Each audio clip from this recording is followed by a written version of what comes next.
기도드리겠습니다. 믿는 자들에게 하나님의 자녀가 되는 권세를 주시고 영접하는 자들에게는 구원을 허락하시는 하나님 아버지, 오늘 또 아버지의 이름을 부르며 드리는 예배를 기쁘게 받아 주시옵소서. 이 시간 찬송과 영광과 존귀를 아버지께 드리려고 이 자리에 모였사오니 이 땅에 하나님의 교회가 세워질 때 내려주셨던 성령을 지금 이 시간 저희에게 충만히 부어주시기를 원합니다. 저희를 정결케 하사 예배드리기에 합당한 심령이 되게 하여 주시옵소서. 교회를 통하여 하나님의 나라가 날마다 이루어지게 하여 주시며 성도의 본분을 잘 감당하여 하시고 주님의 제자임을 세상이 당당히 내세울 수 있는 저희들 되도록 인도하여 주시옵소서. 은혜를 사모하게 하심 감사합니다. 찬양을 드리는 것을 기뻐하게 하심 감사합니다. 저희 심령의 눈을 밝히사 그리스도의 십자가를 바라보게 하옵소서. 저희에게 독생자를 허락하사 구원을 주신 아버지를 찬양합니다. 저희의 연약함으로 인해 주님의 십자가를 잊지 않도록 은혜를 다하여 주셔서 언제나 주님의 말씀 안에 늘 살아가기를 간구합니다. 이번 6월은 호국 보훈의 달입니다. 우리 역사 속 많은 의인 열사들을 기억합니다. 가깝게는 조선 말기 나라를 구하고자 의인이 일어났던 이름 없는 의병들, 일제강점기에 우리의 광복을 위해 몸바친 독립투사들, 그리고 동족 상잔의 유교에 희생되었던 숭고한 영혼들을 기억하게 하시옵소서. 그들의 조국에 대한 헌신과 희생이 헛되지 않게 하시어 이제 우리들이 그 정신을 올곧게 이어받아 불의 앞에 서는 목숨을 던지는 의로운 자손들이 평화를 위해서는 어떤 인내도 감수하는 지혜로운 후손들 다 되게 하여 주시옵소서. 담임 목사님을 위해 기도드립니다. 하나님의 의로우신 오른팔로 강하게 붙드사 저희가 그 말씀으로 위로를 얻고 그 말씀으로 세상을 이기는 힘을 공급받도록 은혜 내려 주시옵소서. 주님, 저희에게는 강하고 담대한 믿음을 허락하사 하나님의 말씀에 순종하여 죽은 영혼도 살려내는 생명력 넘치는 믿음이 되게 하여 주시옵소서. 이 시간 찬양으로, 교사로 혹은 식사 준비로 예배를 위하여 섬기고 봉사하는 헌신의 손길들을 기억하시고 그들의 하루하루 삶에 복의 복을 더하여 주시옵소서. 시작하는 첫 시간이오니 마치는 시간까지 오로지 아버지 홀로 영광 받으시옵고 저희에게는 한없는 은혜의 시간이 되게 허락하여 주시옵소서. 이 모든 말씀 우리를 죄에서 구원하신 예수님 이름으로 기도드립니다. 아멘. 한 말씀 같이 보도록 하겠습니다. 요한복음 17장 6절에서부터 8절까지 있는 말씀입니다.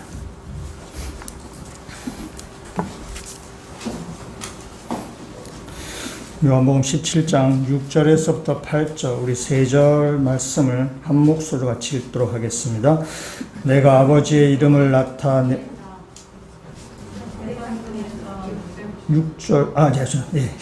같이 읽겠습니다. 세상 중에서 내게 주신 사람들에게 내가 아버지의 이름을 나타내었나이다. 그들은 아버지의 것이었는데 내게 주셨으며 그들은 아버지의 말씀을 지켰나이다.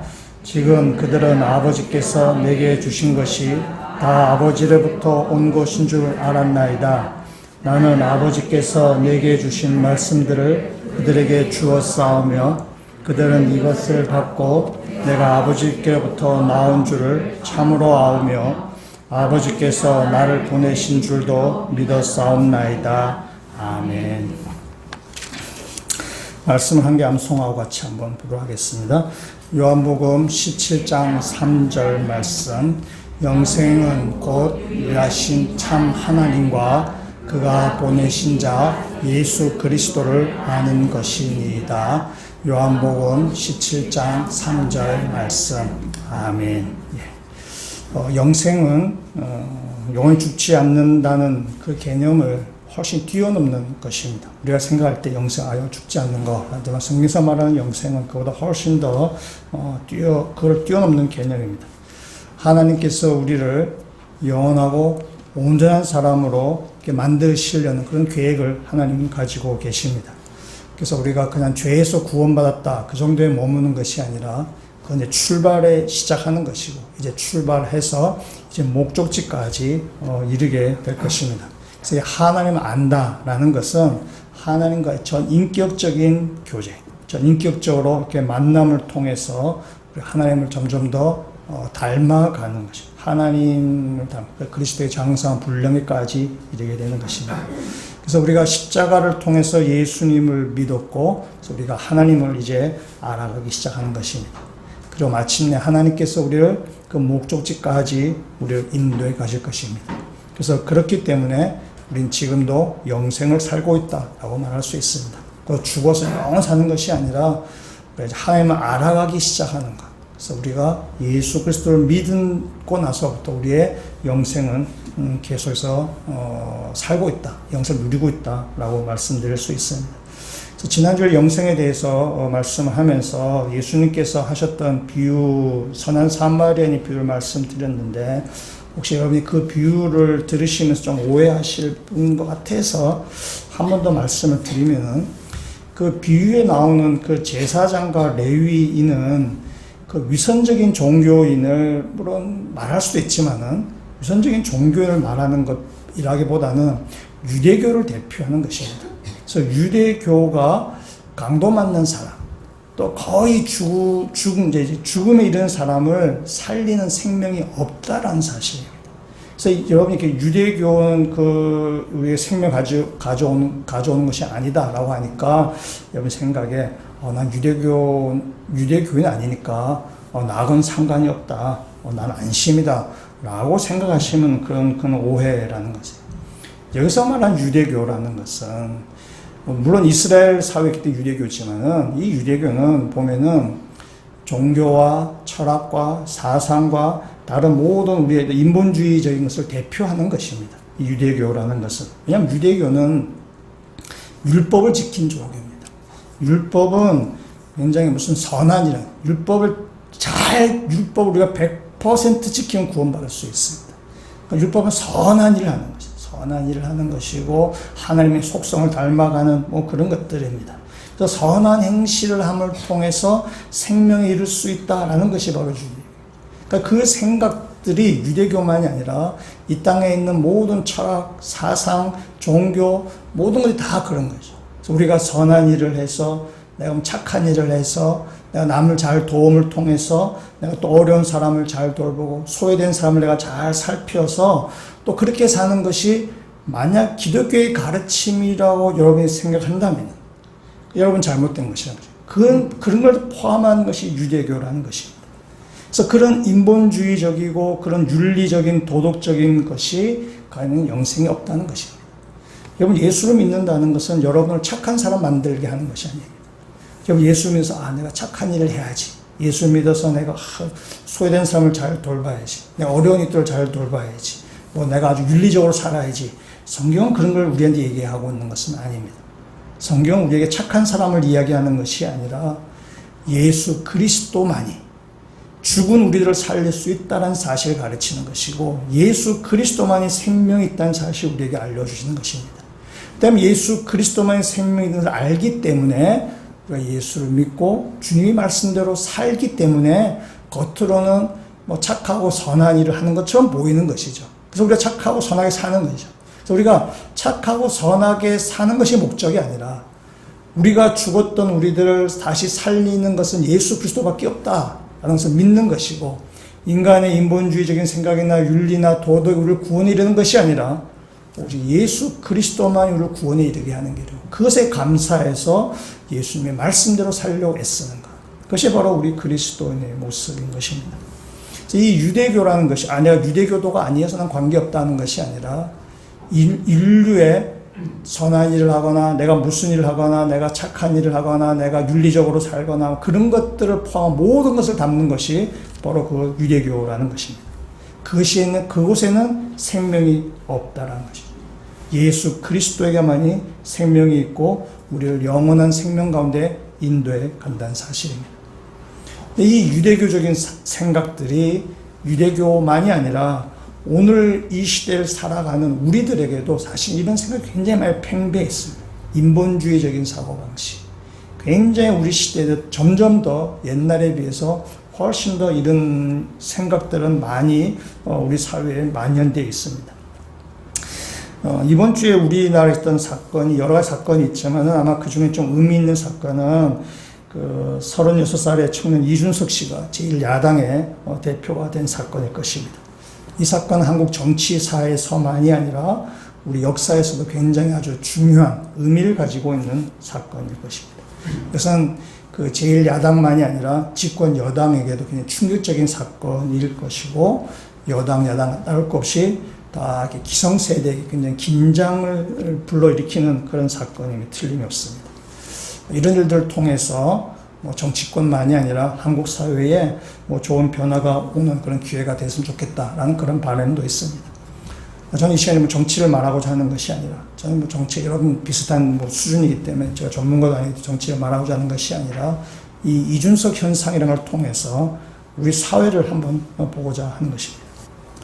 이분이 선거운동을 하는 것이 좀 남달랐다라고 얘기를 하죠. 보통 전당대회, 당 대표를 뽑는 선거를 하게 되면은 국회의원들이 그 선거 캠프에 참여하고 또 이렇게 조직을 동원을 해서 이렇게 선거에 이제 운동을 하게 되는 거죠. 근데 이 이준석 대표는 그런 방식이 아니라 다른 방식을 택하는 것이죠. 물론 이분이 국회의원도 안 해봤기 때문에 밑에 들어올 국회의원도 없었겠지만은 4명이서 일했다 그래요. 실무직 4명이서 일하고 그 다른 후보자에 비해서 아주 파격적으로 적은 숫자죠. 적은 숫자가 일했고 선거 사무실도 여의도가 아닌 자기 지역구의 선거 사무실을 이용했고 또 자신은 백팩을 메고 전국을 이렇게 돌아다녔다라고 합니다. 그리고 SNS를 통해서 선거 운동을 했다 그러죠. 그래서 기존의 기성 정치인이 가지고 있던 선거 운동, 그래서 조직을 동원하고 국회의원들을 이렇게 해서 선거 캠프를 만들고 아주 유명 인사들 많이 이렇게 포섭해서 이렇게 아주 거대하게 하는 그런 선거 운동이 아니라 SNS를 통해서 2030 세대를 붙잡고 그들의 어떤 열렬한 지원으로 인해서 선거에서 승리한 것입니다. 그러니까 기존에 익숙한 방법이 아니라 전혀 다른 방법으로, 전혀 다른 모습으로 이 선거에 임했고 승리했습니다. 그래서 이 사건을 통해서 2030 세대가 지금 전면에 등장하게 되었다라고 사람들이 평가를 합니다. 2030 세대를 MZ세대라고 이야기를 합니다. 이 MZ세대의 특징이 몇 가지가 있습니다. 먼저 디지털 환경이 굉장히 익숙해서 모바일을 우선적으로 사용합니다. 이 사람들은 태어날 때부터 이렇게 했기 때문에 모든 일을 다 이렇게 해보는 거죠. 의사소통도 그들은 SNS를 통해서 이렇게 하는 것입니다. 그것이 장단점이 있을 것입니다. 좋은 점만 있는 것도 아니고 나쁜 점만 있는 것도 아니고 그런 걸 통해서 그들은 의사소통을 하게 됩니다. 이렇게 남녀 간에 교제하는 것도 그 SNS를 통해서 교제를 시작하기도 하고 또 그걸 또 교제를 이렇게 뭡니까? 우리나라 치면 차이고 차고 이렇게 그 SNS를 그렇게 하는 경우들도 있더라고요. 썩 바람직하지 않아 보이면 그렇게 하더라고요. SNS를 통해서 그 의사소통을 하게 됩니다. 또한 집단보다는 개인의 행복을 우선으로 여기는 세대고 미래보다는 현재를 그들이 사랑하는 사람. 우리는 뭔가 미래를 준비하잖아요. 미래를 준비하면서 뭘 이렇게 하는데 이 2030 세대는 현재를 중시하는 거죠. 우리는 물건을 살 때 우리는 굉장히 가격을 많이 따지게 됩니다. 이것이 싼가 어떻는가 제품이 지었다는가 우리는 따지는데 이 2030 MZ 세대는 가격보다는 취향을 중요하게 해요. 그래서 명품 소비도 우리 기성세대보다 훨씬 더 활발하게 되는 거예요. 그러니까 개인주의 성향이 굉장히 강한 세대가 바로 이 MZ 세대입니다. 근데 MZ 세대가 이것만이 아니라 사실은 그 전부터 계속해서 그런 개인주의적인 성향이 있는 세대가 계속 오고 있었는데 이번 이 사건을 통해서 이 기성세대가 확실히 지금 각인시킨 것입니다. 아, 새로운 세대가 오고 있구나. 새로운 시대가 오고 있구나. 라는 것입니다. 여러분, 겨울왕국이라는 영화를 아실 텐데, 겨울 연가 말고, 겨울왕국 아실 텐데. 이 겨울왕국은 2013년에 나온 만화 영화입니다. 디즈니에서 만든 영화. 2014년 벌써 약 10년 전의 영화가 되는데, 영화도 유명하지만 그 영화 주제가 훨씬 더 유명하죠. 레디 고. 그래서 겨울왕국이라는 영화를 안 본 사람 있지만은, 이 주제가 레디 고를 안 들어본 사람은 없는 정도 굉장히 유명한 그런 영화에 나온 엘사라는 그 공주와 불렀던 시 레디 고입니다. 레디 고를 해석하면은 날 좀 내버려둬입니다.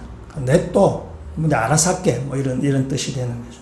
그러니까 상대방에게 신경 쓰지 말고 내가 하고자 하는 대로 좀 나를 냅둬라. 좀 그냥 나를 좀 가만둬. 뭐 이런 의미가 되는 것입니다. 레디꼬의 가사가 잘 아는 그 마지막 거 레디꼬 할 때 그 앞부분에 어떤 가사가 나오는가 이런 가사가 나옵니다. No right, no wrong. 맞는 것도 없고 틀린 것도 없다. No rules for me. 내가 더 이상 따라야 될 규칙도 없다. I'm free. 나는 자유로워. Let it go. 나를 좀 내버려. 내가 알아서 할게. 뭐 내가 하고 싶은 대로 할 거야. 라는 것입니다. 그러니까 이 노래는 무슨 노래인가 하면은 그 엘사가 노래하면서 굉장히 자기가 완전 폐쇄적인 그런 어떤 자기가 뭐 이렇게 뭐만 하면 어른을 만들기 때문에 그래서 폐쇄적이었는데 이제는 내가 가족이나 사회가 원하는 그런 착한 소녀로 착한 소녀로 살지 않겠다는 그런 결단을 담은 노래입니다. 지금까지 그가 속으로 억눌리고 있던 것을 이제 떨쳐버렸다. I am free, let it go. 나는 이제 자유로워. 내가 하고 싶은 일 할 테니까 날 좀 놔둬. 날 좀 가만 내버려둬. 이런 것입니다. 그러니까 이 노래도 역시 이 현대 사회의 어떤 개인주의를 잘 보여주는 그런 노래입니다. 자신의 감정에 충실하고 자신의 감정을 표출하는데 막힘이 없습니다. 자신의 감정을 표출하는데 뭔가 좀 침해가 된다면 거기에 그냥 바로 그걸 이렇게 용납하지 않는 거예요. 그러니까 자기 개인주의, 어떤 자기 개인을 잘 드러내려고 하는 것이 뭐 이 노래를 포함한 요즘 이 시대의 문화입니다. 그러니까 이 시대에는 뭐냐면은 자신이 감정에 충실하면서 자신이 인생의 주인으로 여기고 이 땅 가운데 자기를 주체적으로 살아가는 시대입니다. 이것이 뭐 틀린 것은 아니겠죠. 틀린 것도 아니고 우리 인생의 자기가 주체로 사는 것은 뭐 아주 바람직한 것입니다. 그러나 이런 개인주의가 활발한 가운데 우리 그리스도인이 살아가고 있는데 우리 그리스도인의 정체성은 다릅니다. 이 시대 가운데 이 개인주의가 아주 팽배해진 이 시대 가운데 우리가 그리스도의 정체성이 무엇인지 다시 한번 우리가 점검하고 이 시대에 우리가 어떻게 살아갈 것인지를 그리스도의 정체성을 우리가 지켜가면서 어떻게 살아갈 것인지를 이 말씀을 통해서 우리가 한번 보고자 하는 것입니다. 이 요한복음 17장은 예수님의 대제사장적 기도입니다. 예수님 대제사. 그러니까 백성들을 중보하는 그 기도죠. 대제사장적 기도죠. 그래서 1절에서부터 5절까지는 예수님 자신에 대한 기도이고요. 그 다음에 6절에서부터 19절까지는 제자들을 위한 기도입니다. 또 다르게 보면은 1절에서부터 8절까지를 예수님 자신에 대한 기도라고 얘기를 하고 그러면 9절부터 19절까지는 제자들의 기도라고 얘기를 합니다. 이게 좀 단락이 사람마다 좀 이렇게 달라지는 거예요. 이 단락이 명확하지 않은 이유는 뭐냐면은 예수님께서 자신을 위한 기도라고 하지만은 그러나 그 안에 내용을 이렇게 보면은 사실 제자들을 위한 기도 내용이 안에 들어있기 때문에 그렇습니다. 또 자신을 위한 기도가 결국 제자들을 위한 기도죠. 그러니까 이 내용이 중첩되는 거죠. 주님을 위한 기도, 제자를 위한 기도 딱 명확은 안 하지만 딱 단락도 구분해야 되는데 예수님이 자신을 위해서 한 기도지만은 그 내용은 제자들을 위한 기도가 되기 때문에 이 단락이 좀 이렇게 사람마다 좀 달라지는 것입니다. 4절에 있는 말씀을 한번 보면은 이렇습니다. 4절 말씀을 한번 같이 한번 읽어보도록 하겠습니다. 아버지께서 내게 하라고 주신 일을 내가 이루어 아버지를 이 세상에서 영화롭게 하였사오니 아멘. 지금 뭐냐면 예수님은 자신이 사명을 받았는데 그래서 사명을 받아서 그 일하는 것이 하나님께 영광이 되기를 지금 기도하고 있는 것입니다. 예수님이 받은 사명이 무언가? 그건 십자가의 길을 가는 것입니다. 그래서 십자가의 길을 걸어가게 해달라고 하는 기도죠.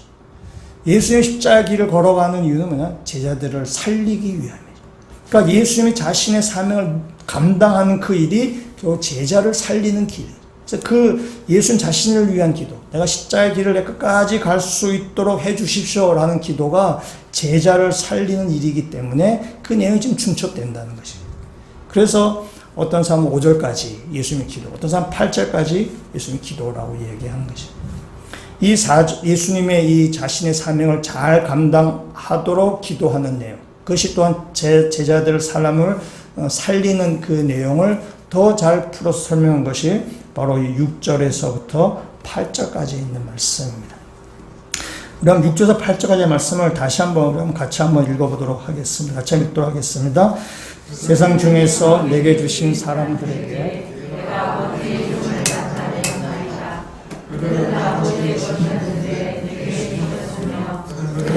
이제 말씀을 지키었나이다.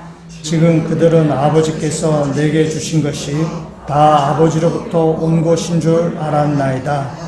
나는 아버지께서 내게 주신 말씀들을 그들에게 주었사오며 그들은 이것을 받고 내가 아버지께로부터 나온 줄을 참으로 아오며 아버지께서 나를 보내신 줄도 믿었사옵나이다. 아멘. 6절에서 8절 이런 내용입니다. 6절에 있는 말씀. 예수님은 제자들에게 하나님의 이름을 나타내셨어요. 하나님의 존재를 드러내신 것입니다. 그러니까 제자들은 자신들이 하나님으로부터 왔다는 사실을 제자들은 알게 됩니다. 7절에 있는 말씀. 하나님께서 예수님에게 주신 모든 것도 그것도 하나님으로부터 왔다는 사실을 제자들은 알게 되는 것입니다. 8절. 예수님도 하나님께로부터 오셨고 예수님이 그의 아들이라는 사실을 제자들이 지금 알게 된 것입니다.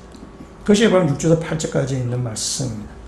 이 6절에서 8절까지 있는 말씀에 이런 내용을 잘 드러내는 반복되는 표현이 있습니다.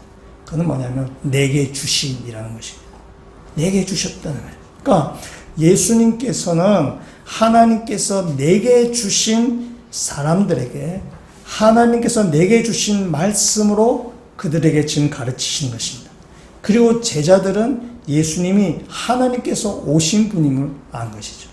정리하면은 제자들도 하나님께서 주신 것이고 예수님 하시는 말씀도 주신 것이고 예수님도 하나님께서 주셨다는 사실입니다. 그것이 이번 6절에서 8절까지 있는 말씀입니다. 우리 이 말씀에서 우리가 한 정체성 한번 보려고 하는데요. 6절에 있는 말씀을 제가 다시 한번 읽으면 이렇습니다.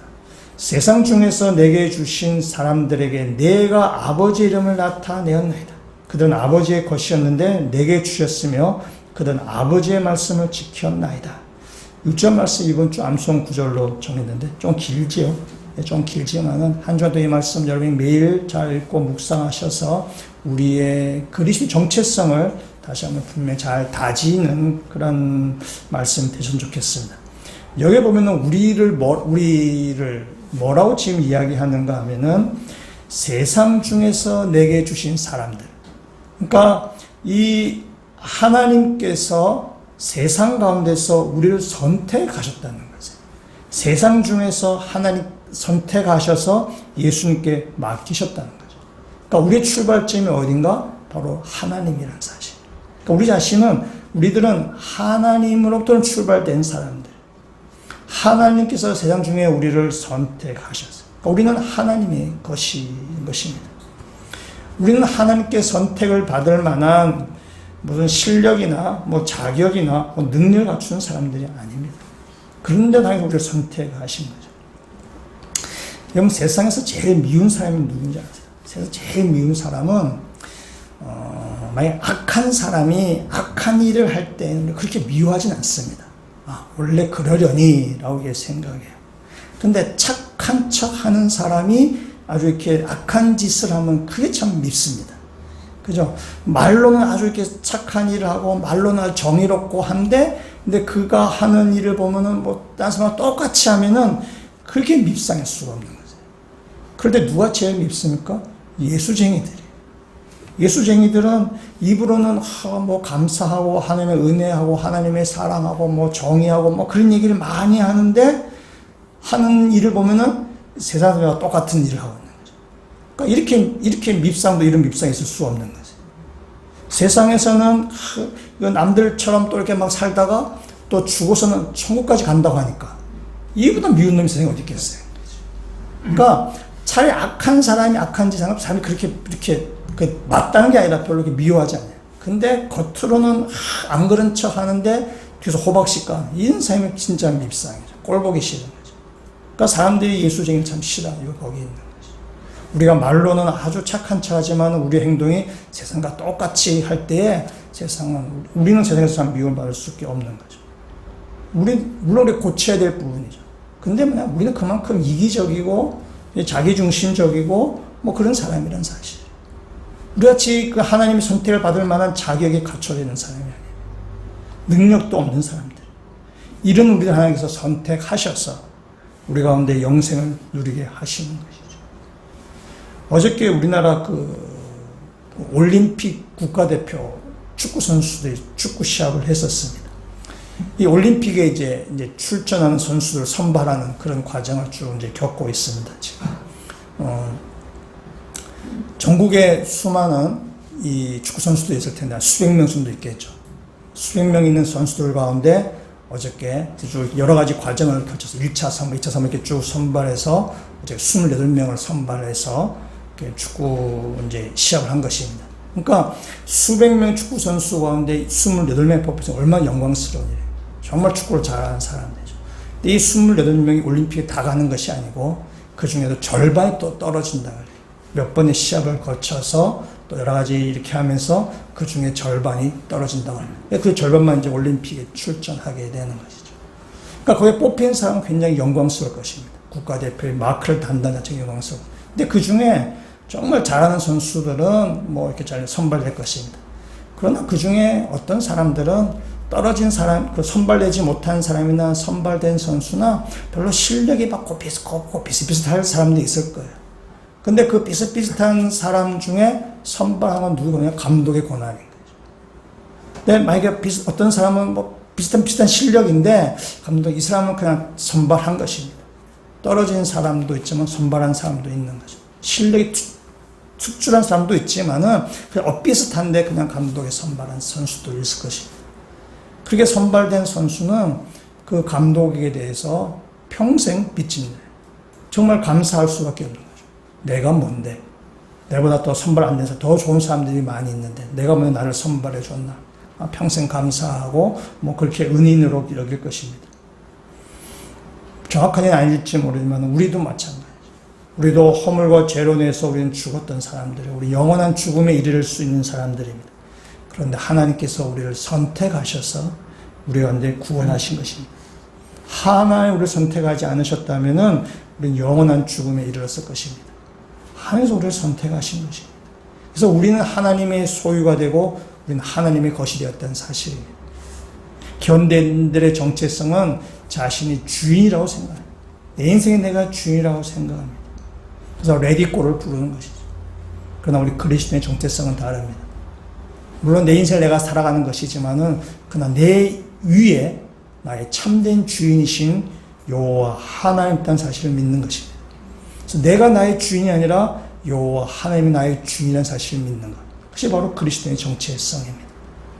나의 주인 되신 분이 나에게 무엇을 원하시는지, 내 인생의 주인을 어떤 길로 인도하실지 그걸 믿고 따라가는 것. 그것이 바로 그리스도인 이 땅에 살아가는 모습입니다.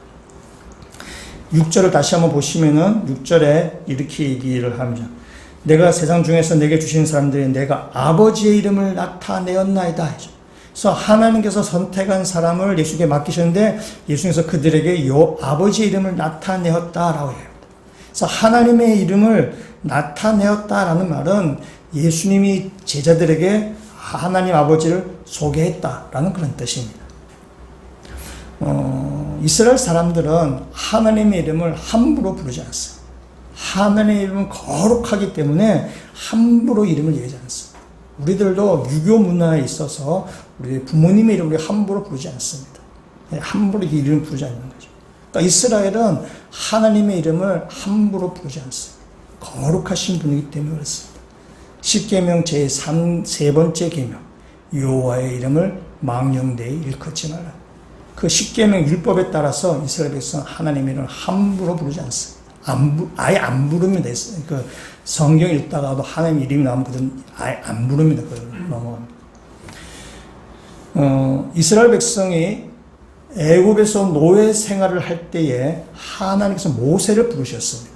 모세를 부르셔서 야, 너 애굽에 가서 내 백성을 구원해내라 하면서 모세에게 명령했어요. 모세가 두려웠습니다. 내가 어떻게 그걸 할 수 있을까요? 걱정하지 마. 내가 너와 함께 하겠다. 모세에게죠.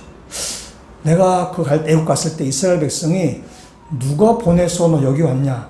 라고 물어볼 때 제가 뭐라 대답할까요? 이렇게 묻습니다. 그때 하나님께서 하신 말씀이죠. 나는 스스로 있는 자니라 라는 말씀하세요. 출애굽기 3장 14절에 이렇게 이야기하고 있습니다. 출애굽기 3장 14절 하나님 모세에게 이르시되 나는 스스로 있는 자이니라. 또 이르시되 너는 이스라엘 자손에게 이같이 이르기를 스스로 있는 자가 나를 너에게 보내셨다 하라.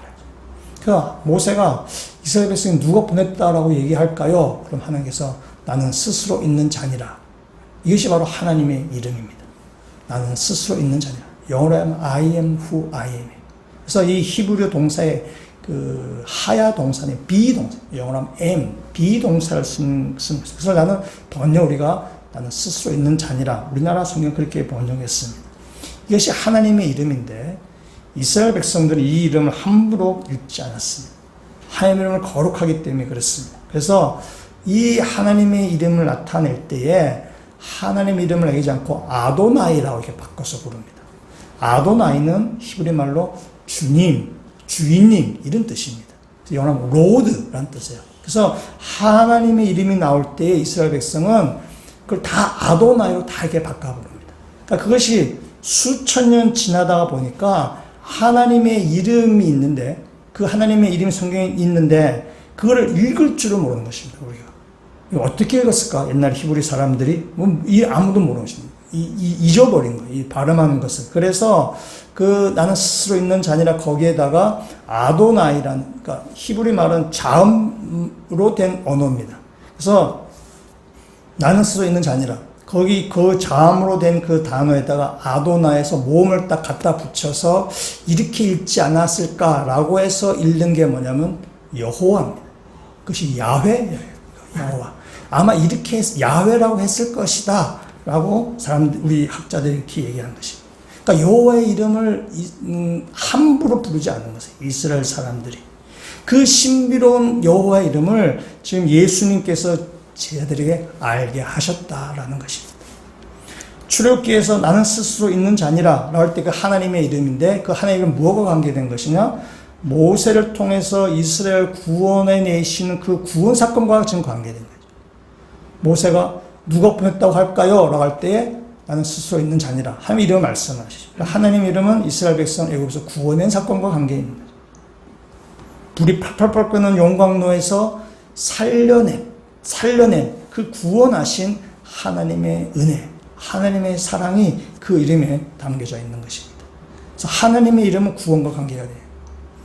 우리가 지금 잠언을 묵상하는 가운데 있는데 잠언 가운데 말씀 한 개 보시면은 잠언 18장 10절 말씀 한번 같이 한번 읽어보도록 하겠습니다. 여호와의 이름은 견고한 망대라 의인은 그리로 달려가서 안전함을 얻느니라. 아멘. 여호와의 이름 뭐와 같다고요? 견고한 망대와 같다는 것이죠. 그 망대에 올라가면은 평안과 안전을 누릴 수 있는 것입니다. 전쟁터 같은 이 상황 가운데서 견고한 망대에 올라가는 것. 그것이 구원이에요. 그 여호와의 이름은 견고한 망대와 같아서 우리에게 구원을 가져다 주는 것입니다. 시편 기자도 이야기하고 있습니다. 시편 124편 7절과 8절에 있는 말씀을 같이 한번 읽어보도록 하겠습니다. 우리의 영혼이 사냥꾼의 올무에서 벗어난 새같이 되었나니 올무가 끊어짐으로 우리가 벗어났도다. 우리의 도움은 천지를 지으신 여호와의 이름에 있도다. 아멘. 우리가 어떤 지은 상황인가 하면 사냥꾼의 올무에 걸린 새와 같은 존재. 선한 삶에 나오는 거의 죽어가는 사람. 거의 지금 죽음에 이르는 사람입니다. 근데 하나님께서 그 올무를 끊어내시고 그 올무에서 구원해 내셨어요. 여호와의 이름이 바로 우리의 구원이 되는 것입니다. 여호와의 이름으로 인해서 우리가 천지에서 우리를 지으신 우리의 도움이 천지를 지으신 여호와의 이름에 있다. 여호와의 이름이 단순히 이름을 이야기하는 것이 아니라 우리의 구원과 관계 있는 것입니다. 계시록의 말씀에 가서도 계시록 14장 1절에 이렇게 이야기하고 있습니다. 또 내가 보니 보라 어린 양이 시온산에 섰고 그와 함께 14만 4천이 서 있는데 그들의 이마에는 어린 양의 이름과 그 아버지의 이름을 쓴 것이 있더라. 아멘. 14만 4천은 구원받은 사람의 상징적인 숫자입니다. 구약의 12지파, 신약의 12제자 곱하기 12 곱하기 12 곱하기 1000, 10의 세제곱, 완전수의 세제곱. 그래서 구약의 이스라엘 지파와 신약의 12제자, 그래서 하나님의 택한 백성의 완전수가 바로 14만 4천 명입니다.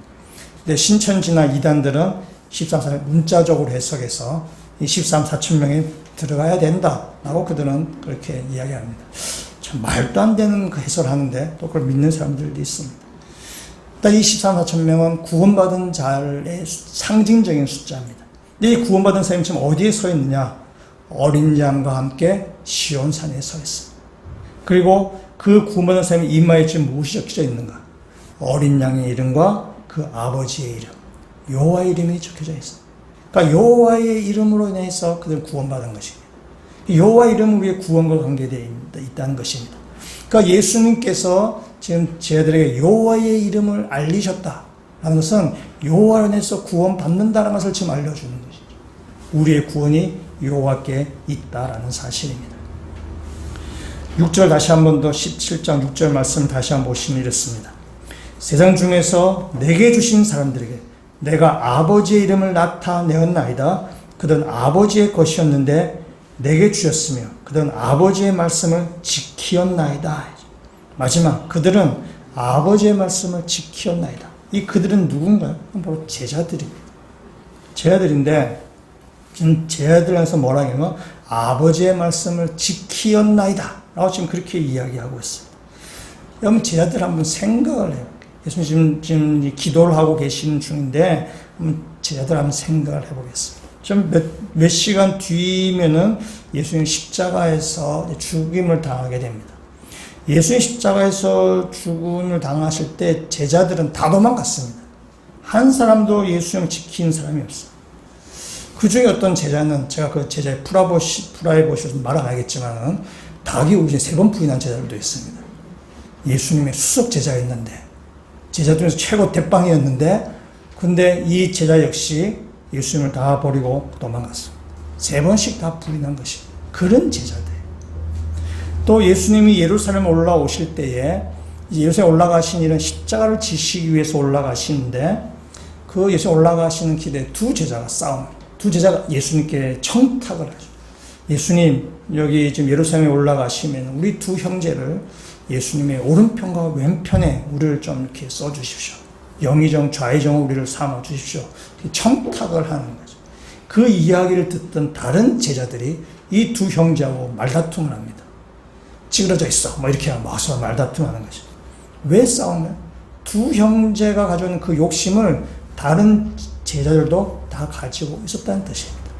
너만 높아지려고 그래. 나도 하고 싶어. 라고 하면서 제자들끼리 서로 막 말다툼하고 옥신각신하는 그런 일이 벌어진 것입니다. 여러분 제자들이 그런 상태에 있어요. 제자들이 그런 수준의 상태에 있는 것입니다. 근데 지금 예수님이 지금 뭐라 말씀하시느냐? 그들은 아버지의 말씀을 지켰나이다. 라고 지금 주님은 지금 그렇게 기도하고 있습니다. 십자가 앞에서조차 그들은 자기 욕망을 채우려고 한 제자들이었는데 예수님은 그들은 아버지의 말씀을 지켰나이다. 라고 지금 말씀하고 이게 무슨 말 같지 않은 소리예요. 우리 같으면 어떻게 하겠어요? 우리 같으면 내가 제자들에게 말하겠죠. 내가 한 번 속지 두 번 속나.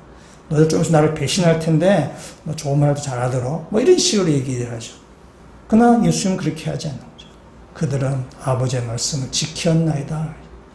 이것이 하나님이 당신의 백성을 보는 수준입니다. 하나님이 우리를 그렇게 지금 보고 계시다는 사실입니다. 우리는 제자들처럼 실패하고 실수하고 넘어지고 합니다. 때로는 예수님을 배신하기도 합니다. 그럼에도 불구하고 하나님은 우리를 당신의 자녀로 삼아 주셔서 그들은 아버지의 말씀을 지켰나이다 그렇게 지금 주님께서 말씀하신다는 사실입니다. 지금 예수님께서 대제사장의 그 사역을 완수하셨기 때문에 우리의 구원이 취소될 수가 없습니다. 예수님의 사역 십자가에서 완수되었기 때문에 우리의 구원이 이루어지는 것입니다. 때문에 주님께서 하나님 아버지의 뜻을 그대로 이루셨기 때문에 우리는 하나님 아버지의 것이 되는 것이고, 우리는 하나님의 사랑을 받은 자가 되는 것이고, 우리가 하나님의 자녀라는 그 신분이 결코 바뀌지 않는다는 사실입니다. 그래서 하나님 우리를 그렇게 보시기 때문에 우리가 실수하고 실패하고 넘어지지만 그럼에도 불구하고 우리를 향해서 그들은 아버지의 말씀을 지켰나이다 라고 그렇게 우리를 말씀해 주신다는 사실입니다. 하나님의 자녀인 우리의 신분, 하나님을 선택하신 그 일이 취소가 되지 않기 때문에 우리가 실수가 있지만 우리 실수를 우리한테서 질타하거나 너 그럴 줄 알았다 라고 그렇게 말하는 것이 아니라 하나님의 말씀을 지켰나이다 라고 우리를 그렇게 선언해 주신다는 사실입니다. 이것이 바로 그리스도인의 모습. 우리의 신앙의 출발점이 어디 있는가 하면은 나의 생각, 나의 계획, 나의 열심, 나의 노력으로는 우리는 주님을 따라갈 수 없는 사람들. 우리는 나의 노력하면 다 실패할 수밖에 없는 사람이에요. 그러나 하나님의 사랑을 받은 자이기 때문에 우리는 그 구원의 길을 우리는 걸어갈 수 있는 것입니다. 그것이 바로 우리 그리스도인의 정체성입니다. 하나님이 선택하셨기 때문에 우리가 실수하고 넘어지더라도 그럼에도 우리의 구원이 완성되는 것입니다. 우리의 노력이 아니라 하나님의 열심 때문에 그렇습니다. 하나님 마침내 우리를 구원에 이를 때까지 우리를 인도하시기 때문에 우리는 구원이 완성될 것이고 그걸 다 봐서 하나님께서 아버지의 말씀을 지켰나이다 라고 하면서 주님께서 그렇게 지금 말씀하시는 것입니다. 그러니까 우리의 열심과 우리의 노력으로 이루는 것이 아니라는 거예요. 우리의 출발점이 하나님께 있고 하나님께서 우리의 구원을 마침내 완성해 가실 것입니다. 예수님께서 오병이어 기적을 베푸신 다음에 자 오해하니까 난 생명의 떡이다. 주님께 이렇게 말씀하시고 나서 예수님 이렇게 말씀하셨습니다. 6장으로 한번 가보시겠습니다. 요한복음 6장에 있는 말씀, 6장 38절에 예수님께서 이렇게 지금 말씀하십니다. 6장 38절 말씀 같이 한번 읽어보도록 하겠습니다. 내가 하늘에서 내려온 것은 내 뜻을 행하려 함이 아니요 나를 보내신 이의 뜻을 행하려 함이니라. 아멘. 예수님께서 이 땅에 오신 것은 뭐냐? 아버지의 뜻을 이루기 위해서이라는 것이죠. 그래서 아버지의 뜻이 무엇인가? 39절 말씀 같이 읽도록 하겠습니다. 나를 보내신 이의 뜻은 내게 주신 자 중에 내가 하나도 잃어버리지 아니하고 마지막 날에 다시 살리는 이것이니라. 아멘. 하나님 아버지의 뜻이 무엇인가? 나에게 주신 자를 내가 하나도 잃어버리지 않는 것. 그것이 하나님 아버지의 뜻이고 그것이 예수님께서 그 일을 그대로 수행해 가셨다는 사실입니다. 하나님께서 주신 자 중에 만약에 한두 명 빠진다고 한번 생각해 보십시오. 하나님께서 예수님께 맡기셨어. 예수님이 뭐 열심히 한다고 했지만 그 중에 한두 명이 이렇게 하나님께 맡기신 걸 잃어버렸다고 생각해 보십시오. 어떤 생각이 드시겠어요? 불안하지 않으세요? 한두 명 빠졌는데, 한두 명 빠진 데에 내가 거기에 속해 있지 않다고 누가 장담할 수 있겠어요? 어떤 시험이 있으면, 어떤 시험이 있는데 그 시험의 합격률이 90%라는 시험 생각해 봅시다. 그건 대단히 높은 합격률이고, 우리가 그렇다면, 야, 저 무슨 시험이, 뭐 저런 시험이 다 있나. 눈 감고 다 걸리겠다. 우리 그렇게 얘기하죠. 나 시험을 친 당사자는 불안한 것입니다. 90%의 합격률이지만은 내가 혹시 10% 들어간 것은 아닐까? 라고 불안한 거예요. 그래서 아무리 우리가 제3자 볼 때, 90%면 다 합격하는 거지, 떨어지면 빙신이지, 라고 해도 당사자는 불안한 거죠. 근데 하나님께서 예수님께 맡겨주셨는데, 그 중에 서너 명이 빠진다고 생각해 보면은 우리는 불안한 거예요. 근데 뭐라 말씀하시냐? 하나님께서 나에게 주신 자 중에 하나도 잃어버리지 아니했다라고 말씀하시는 것이죠. 예수님께서 하나님께서 맡겨주신 자 중에 하나도 빠지지 않고 모두 다 구원을 받게 된다는 사실입니다. 이 사실을 믿으셔야 됩니다. 하나님께서 선택하신 사람은, 선택하신 예수님께 맡겨준 사람은 예수님이 그 십자가를 통해서 한 사람도 빠지지 않아요. 모든 사람, 하나님의 선택한 모든 주의 백성은 마침내 다 구원에 이르라는 사실입니다. 여러분 이 사실을 믿으시나요? 이 사실을 믿으셔야 돼요.